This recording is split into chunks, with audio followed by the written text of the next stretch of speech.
Doctor Ramiro Rivadeneira, vamos a darle la bienvenida. Doctor, sí, ahí estamos.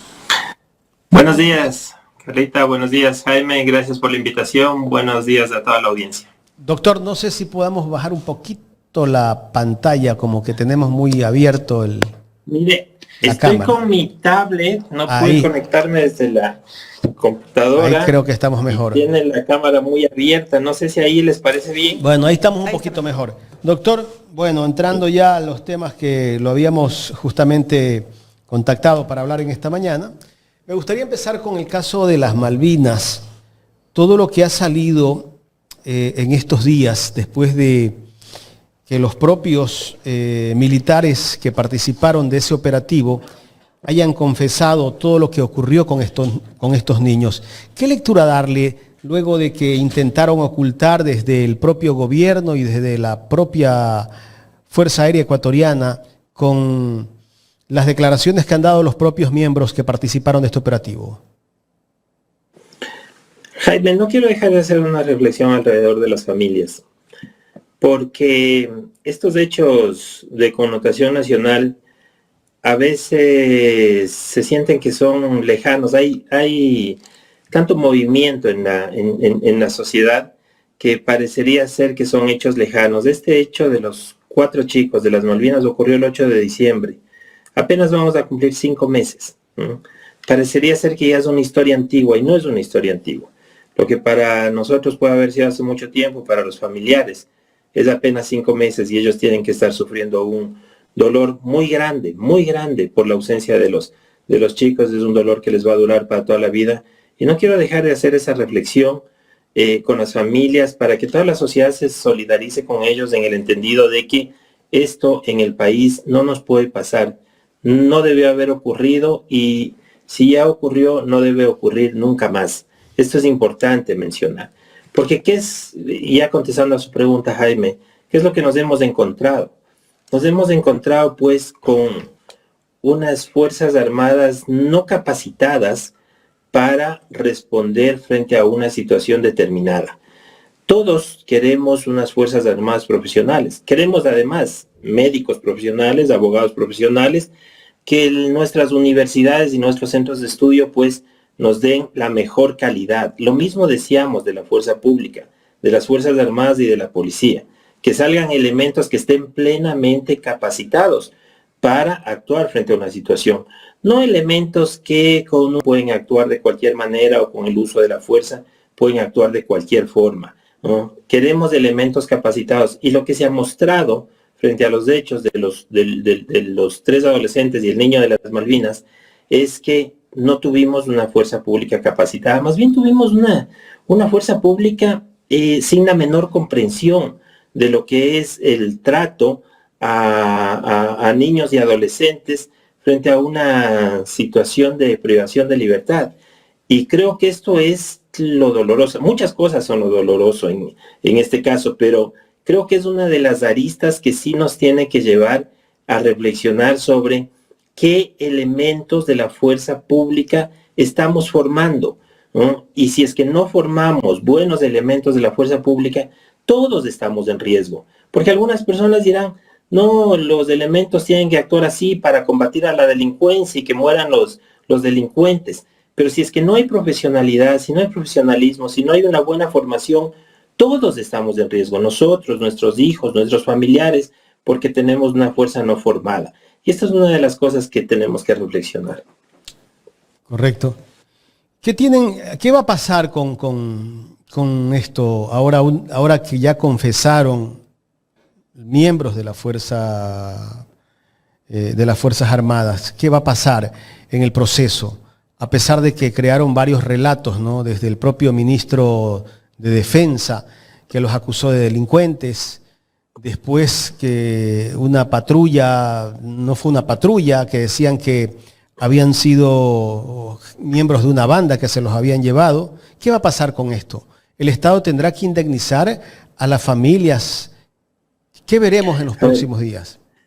Hay 17 personas procesadas, un proceso que ha seguido adelante, inclusive un reconocimiento por parte de una organización que está tras de esto, sobre el trabajo del fiscal. A mí me alegra mucho que haya un reconocimiento sobre el trabajo del fiscal, porque significa que en este caso se ha prestado atención para dar una respuesta de justicia. Hay 17 personas procesadas que están enfrentando una situación de un delito de desaparición forzada que les puede llevar, si no me equivoco, hasta 35 años de privación de libertad, de una sanción, de una sentencia, dependiendo las circunstancias de la participación de cada uno de ellos. Y esperamos que este juicio tenga un buen término, que efectivamente se haga justicia, que los familiares conozcan absolutamente la verdad de lo ocurrido, que se sancione a los responsables, que los familiares sean reparados en la medida de lo posible, que el Estado garantice una medida de que estas cosas no pueden volver a ocurrir y se va a preocupar porque no vuelvan a ocurrir y tomará todas las medidas pertinentes. Esto es lo que esperamos que pase. En el camino, siempre que la justicia enfrenta a una situación de fuerza fáctica, puede haber sorpresas, ¿no? Porque la fuerza, los poderes fácticos influyen sobre la justicia. Y esperamos que este no sea el caso, que no haya ningún tipo de influencia y que las personas respondan a la justicia. Pero también tenemos que preguntarnos lo siguiente, Jaime. Tenemos que preguntarnos que este caso que fue público está llegando a, al menos tiene un proceso abierto en donde se han realizado pues los trámites pertinentes, digamos, para conocer la verdad. Pero recordemos que en el país se está hablando, las organizaciones de derechos humanos y la Defensoría del Pueblo tienen registrado no menos de 35 casos de desaparición forzada, ¿no? Una cosa que en el país no habíamos visto nunca antes. La otra vez hablaba con una compañera especialista y me decía que en la época de Febres Cordero hubo 5 casos de desaparición forzada. Solamente relacionemos esto. Estamos hablando en un año y algo más de gobierno de Noboa del registro de 35 casos de desaparición forzada. Estamos viendo calamidad. ¿Y qué pasa con los otros casos? 7 veces más que el de Febres Cordero. En este tiempo, en poco más de un año, ¿no? Entonces, esto nos tiene que llamar la atención sobre qué estamos haciendo como sociedad y las instituciones, cómo están actuando. Pero además hay muchos de esos casos que no tienen procesos judiciales o que los procesos judiciales están estancados, que sus familias también sufren, pero que no hay una respuesta judicial, que los responsables están quedando en la impunidad, ¿no? Entonces, este es uno de los dramas que suele vivir el Ecuador. Se conforma con poco, ¿no? Muchas veces las noticias nos llegan y nos dicen, por ejemplo, voy a poner un ejemplo, se ha capturado tantas toneladas de droga, pero nadie se pregunta cuántas toneladas de droga no se han capturado, si es significativo o no. Se han decomisado tantas armas, pero nadie se pregunta cuál es el armamento real con el que están actuando los delincuentes. No hay respuesta sobre eso. ¿Y ahora qué van a decir? Se ha sancionado un caso de desaparición forzada. Claro, un caso que era público. ¿Y qué pasa con los otros 34? Entonces, esas son las respuestas que también tenemos que darnos y cuestionarnos sobre que queremos vivir en una sociedad democrática, de Estado de Derecho, que resuelva los problemas verdaderamente. Y para esto hay que tener gente capacitada en el gobierno y en las diferentes instituciones para que nos resuelva los problemas y nuestros dramas que estamos viendo a diario. Porque decir esto, sí, una desaparición forzada es un drama. 35 desapariciones forzadas es un drama mucho mayor. Doctor, usted fue defensor del pueblo, ¿no? ¿Qué criterio tiene usted con el trabajo que ha hecho la Defensoría en estos últimos años, estos 2 últimos años, respecto a lo que estamos viendo, la desaparición forzada, muchas personas que han sido desaparecidas en este país? Ayer justamente Javier Lazo entrevistaba un caso de Ventanas. Una tía relataba cómo, su sobrino, sí, cómo a su sobrino y un amigo de él, los miembros de la fuerza pública o militares, se los llevaron y nunca más se supo de ellos. E incluso ella, en el relato que hacía, decía que muchos de miembros de las Fuerzas Armadas o gente del gobierno busca descalificar a estas familias que están pasando momentos muy dolorosos por la pérdida o la desaparición de sus familiares, descalificándolos como que son correístas y que, bueno, siendo correísta no tienes derecho a nada. Sí, esa es otra cosa que nos está ocurriendo en la sociedad, ¿no? Nos polarizó tanto el tema de la política que muchas veces las personas, por razones políticas, aceptan absurdos que no se tienen que aceptar en ningún estado de derecho. Esto de las desapariciones forzadas y los asesinatos, tenemos que reclamarlo en cualquier gobierno que esté adelante, tenemos que reclamarlo porque no es normal que vivamos esto. El trabajo de la Defensoría del Pueblo, en el seguimiento que yo le he dado, la Defensoría del Pueblo tiene una muy buena unidad de seguimiento y reparación a víctimas de violaciones de derechos humanos, que es quien está registrando estos casos de desaparición forzada. Y a mí me alegra mucho que lo esté haciendo, inclusive con las limitaciones que tiene la Defensoría del Pueblo, porque yo realmente me precio de que en mi periodo en la Defensoría del Pueblo, la institución se fortaleció mucho, ¿no? Con personal humano, con institucionalidad, con proyectos, con planificación. Pero estamos claros que el Estado mismo, y entre estos la Defensoría del Pueblo, a partir del 2018, se ha venido debilitando porque han cortado presupuesto, porque ahora el dinero para las instituciones son menores. Mire, sin dinero es muy difícil trabajar de manera correcta y está claro que las instituciones están sufriendo esta situación y la Defensoría del Pueblo no es la excepción. Ahora, la Defensoría del Pueblo hace un buen trabajo. Si es que se pronuncia y si da seguimiento a los casos. Hay que recordar que la Defensoría del Pueblo no tiene la capacidad de dar resoluciones coercitivas. Eso le corresponde a los jueces. Pero la Defensoría del Pueblo tiene que dar seguimiento a los casos, tiene que dar seguimiento a la justicia. Ellos tendrán que responder sobre cómo hacen su trabajo. Lo que yo he percibido hasta ahora es que al menos el registro de las desapariciones forzadas lo están haciendo bien y eso sí me alegra mucho. Ahora esperemos que la justicia, los jueces y los fiscales den respuesta sobre estos casos. De estos casos, como bien conversábamos, doctor, pues hay muchos, ¿no? Justamente ayer conversábamos, en algún momento también el doctor Pedro Granja exponía algunos casos, como una señora en Durán, donde ingresaron a su casa y se le llevaron a su hijo, ¿no? ¿Qué papel o qué rol están jugando los organismos de derechos internacionales en estos momentos? Me parece que un rol fundamental. ¿Y hasta dónde puede llegar el apoyo de ellos en estos casos? Porque es gente, en su mayoría, de escasos recursos, que no tiene para pagar un representante legal, un abogado, y que no encuentra en la Defensoría del Pueblo los mecanismos adecuados y, por supuesto, la representación adecuada de un abogado. Bueno, la Comisión Interamericana de Derechos Humanos hizo un pronunciamiento específico, si no me equivoco fue a finales del mes de enero, con respecto a llamar la atención del Estado ecuatoriano por la situación de los 4 chicos de las Malvinas en Guayaquil. Desde mi punto de vista, lo hizo tarde, ¿no? Y yo, de hecho, fui una de las personas que sí me pronuncié con respecto a la necesidad de que la Comisión Interamericana se pronuncie con anterioridad. Recordemos que el 8 de diciembre ocurrió la desaparición, que eran muchachos, que había cámaras, ¿no? Que el 24 de diciembre se encontraron unos cuerpos, que el 31 de diciembre ya se supo que eran de ellos. Es decir, todo ocurrió vertiginosamente, ocurrió rápido, y la Comisión Interamericana aún no se pronunciaba al respecto. Cuando nosotros vemos pronunciamientos de la Comisión Interamericana con respecto a otros países, en donde lo hacen en mayor número de casos y de manera más seguida. Es decir, yo sí esperaría que la Comisión Interamericana, al menos en casos tan graves en el Ecuador, se pronuncie de manera oportuna. Luego hay otros órganos, y más allá del sistema americano hay otros órganos que son los órganos de Naciones Unidas.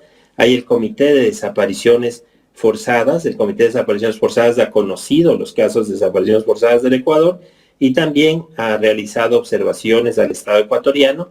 Y lo mismo ha ocurrido con el Comité de los Derechos del Niño de Naciones Unidas, en el caso de las Malvinas. Pero estos órganos, los comités de Naciones Unidas, no son órganos que pueden emitir pronunciamientos obligatorios para el Estado. En la situación que conocen todavía, es decir, están emitiendo opiniones sobre lo que ven, sobre la información que les llega, pero no quiere decir que están abriendo peticiones específicas para pronunciamientos específicos por cada uno de los casos. Sí lo pueden hacer si es que se presentan, pero no es el caso, porque eso se demora muchos años. Entonces, hay que entender que cuando digo que se han pronunciado estos órganos de Naciones Unidas, estoy diciendo que han mostrado una preocupación, lo cual es válido, pero que no pueden o todavía no pueden, pues, obligarle al Estado a establecer cierto tipo de mecanismos que lleven adelante con la verdad, la justicia y la reparación. Posiblemente lo van a hacer en los próximos años. Doctor, en base a su criterio, ¿usted cree que estos casos con la declaración de conflicto armado interno del gobierno del presidente Daniel Noboa de repente han aumentado o después de esta declaración hasta dónde ha tomado fuerza el tema de los militares y de las Fuerzas Armadas para hacer este tipo de acciones que son totalmente reprochables?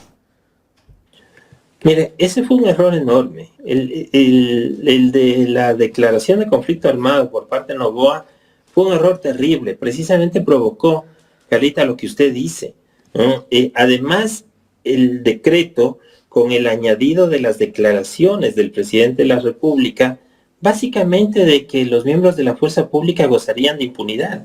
Es decir, les está diciendo, vayan y actúen sin Dios ni ley. Vayan y actúen de cualquier manera, ¿no? Y aquí están las consecuencias. Todas las personas en nuestra actuación en la sociedad tenemos normas a las que ceñirnos, porque ese es el Estado de Derecho, pues. No podemos actuar bajo nuestro pensamiento, nuestra voluntad. Mucho más quien maneja un arma, ¿no? Tiene que ceñirse a ciertas normas precisamente para dar respuestas efectivas. Entonces, cuando se le dice vaya y actúe de cualquier forma, ¿qué es lo que ocurrió con este decreto del conflicto armado y además con las declaraciones que dio el presidente de la República? Aquí tenemos las consecuencias de los ejecutados extrajudicialmente y de las personas desaparecidas. Y lamentablemente, ni siquiera sin respuestas en contra de la violencia y la seguridad. Porque alguien que quisiera absurdamente defender esto podría decir, pero bueno, pero al menos fíjense que los homicidios bajaron de un año al otro. No bajaron, subieron. Es decir, hemos tenido una matanza, perdón que lo diga así, ¿ya? Porque en una sociedad que habla de 35 personas desaparecidas y otros tantos ejecutados, hemos tenido una matanza y ni siquiera esto significa una respuesta a la seguridad. Les voy a poner solamente un ejemplo para que la gente dimensione. En el terremoto de abril del 2016, en Manabí y Esmeraldas, murieron 700 personas, casi 700 personas. Era una tragedia. Ahora, en el Ecuador, mueren 700 personas mensuales, un poco más, de 700 personas mensuales, por la cuestión de la inseguridad. Es decir, vivimos una tragedia mensual, como que fuera un terremoto. Esto es lo que nos está pasando en el Ecuador. Esta es nuestra realidad. Somos el país con la tasa más alta de inseguridad en América Latina. Mire, cuando se ha dicho tradicionalmente, nosotros tenemos una tasa de homicidios del 38%. Creo que ya ha subido un poco con los últimos, pero digamos de 38 homicidios por cada 100,000 habitantes. México, que se ha dicho que era de los más peligrosos y en donde no ha bajado los homicidios, tiene la mitad, 19 homicidios por cada 100,000 habitantes. Colombia, que tradicionalmente ha sido una sociedad violenta, tiene 24 homicidios por cada 100,000 habitantes. Y no se diga los países vecinos, los que están al lado, Perú, Chile, tienen una tasa de 5 homicidios por cada 100,000 habitantes, que en un momento dado lo llegamos a tener nosotros. En el año 2012 tuve la posibilidad de visitar Honduras, que era el país más violento en esa época. Era una cosa terrible estar en Honduras, había una inseguridad total y Honduras tenía nuestra tasa actual de homicidios por cada 100.000 habitantes. Es decir, hemos cambiado los roles. Ahora Honduras tiene una tasa más o menos de 20, 24 homicidios, no estoy seguro, por cada 100.000 habitantes. Hemos cambiado los roles. Nos convertimos en los más inseguros de la región. Esta es nuestra realidad. Y las respuestas institucionales no hay. Y ciñéndome nuevamente, Carlita, a la pregunta, tan error lo que hizo el presidente de la República, que la Corte Constitucional, que a veces funciona bien, le corrigió y le dijo, a ver, y no cabe ya esta excusa de el conflicto armado interno, no hay respuestas, ¿no? El gobierno ecuatoriano lo que tiene que hacer es planificar e invertir adecuadamente en el tema de la seguridad, y además, le dijo la Corte Constitucional, como ustedes no saben dar respuestas, a mí me van a dar, me van a rendir cuentas a través de un comité que se va a reunir aquí en la Corte Constitucional para que me digan cómo están haciendo las cosas. Esa es la inoperancia del gobierno, es una vergüenza que haya tenido que pasar por esta situación frente a una Corte Constitucional. Ahora quieren desconocer y decir que la Corte no tenía competencia para ello.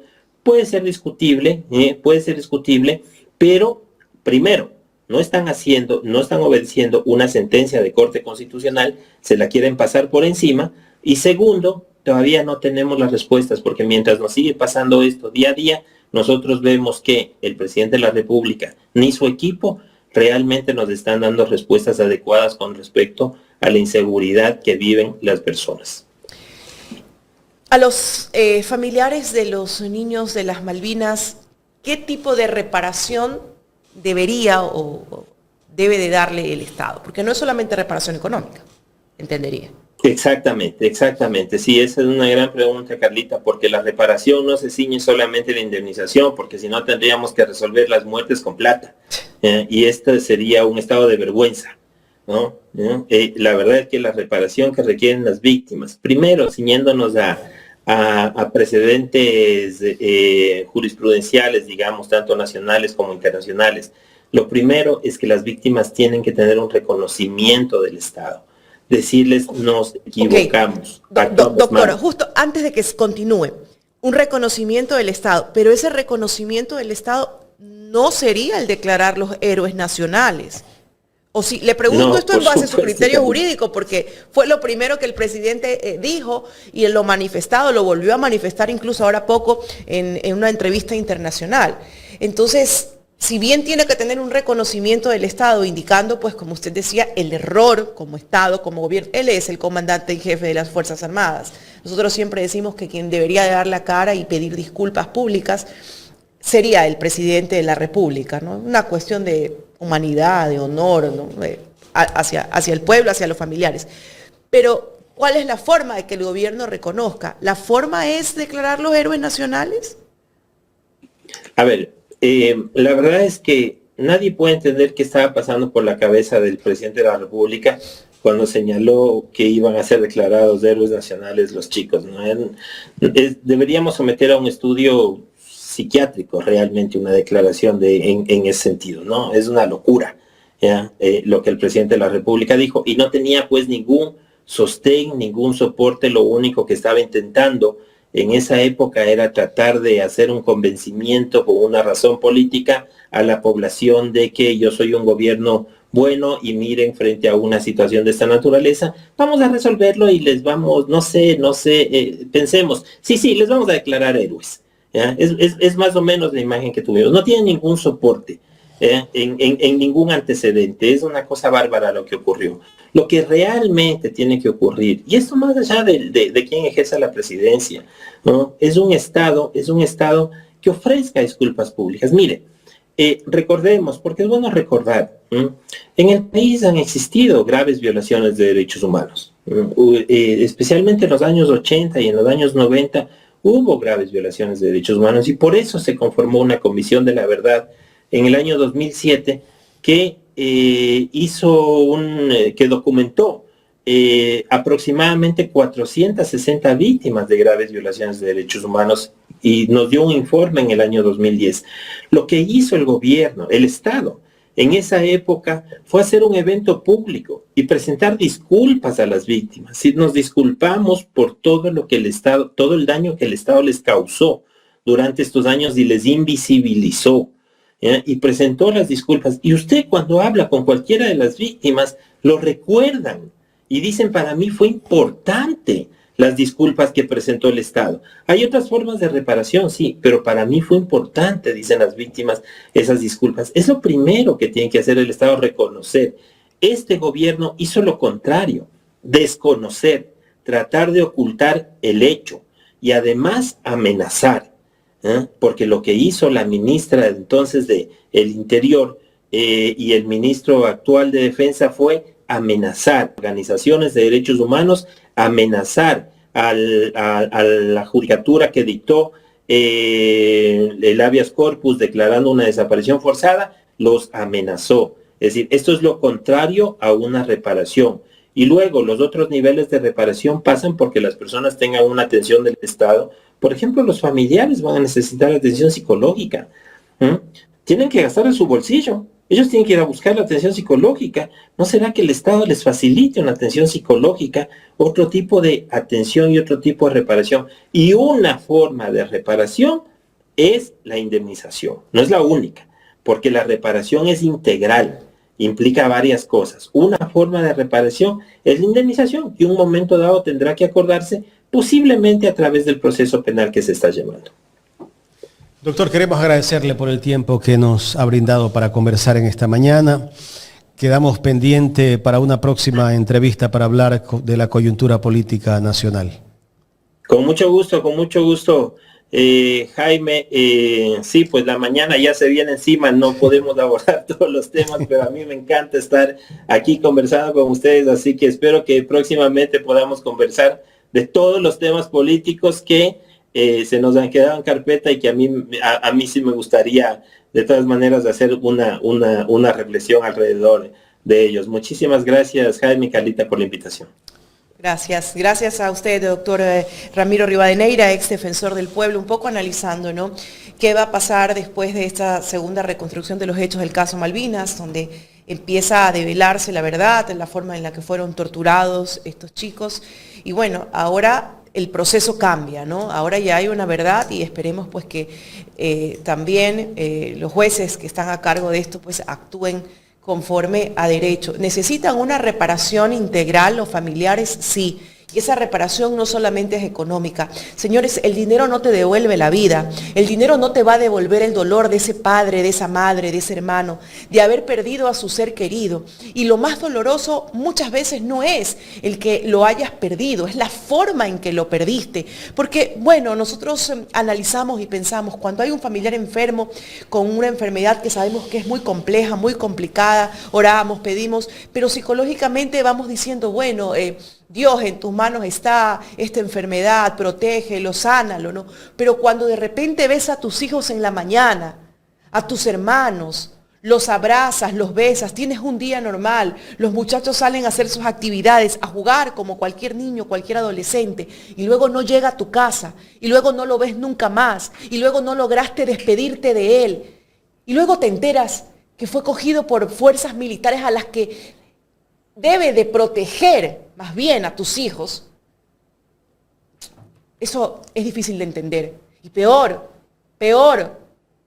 cuando luego se devela la verdad, cuando los encuentras calcinados y cuando después de una reconstrucción de los hechos fueron torturados, te enteras la forma en que fueron torturados.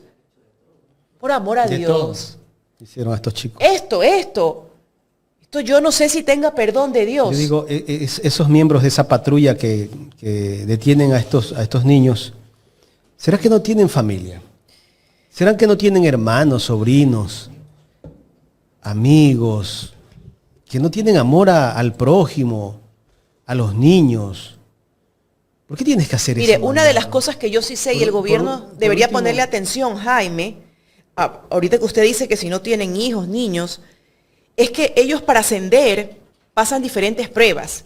Y parte de esas pruebas son las pruebas psicológicas. Yo me pregunto, ¿están haciendo pruebas psicológicas periódicas a los miembros de las Fuerzas Armadas, de la Policía Nacional? Porque, señores, estos sujetos, Seguro tengo que que no. nombrarlos así, que cometieron este acto inhumano, yo no creo que estén bien psicológicamente. Entonces yo me pregunto si se están haciendo las pruebas psicológicas periódicas pertinentes. Es que esto es un tema de humanidad, esto ya es un tema psicológico, esto no es un tema político, esto va más allá. Entonces, señor ministro de Gobierno, señor ministro de La Defensa, responsabilidad del gobierno, porque incluso ocultó todo lo que había ocurrido, Carla. La responsabilidad del gobierno.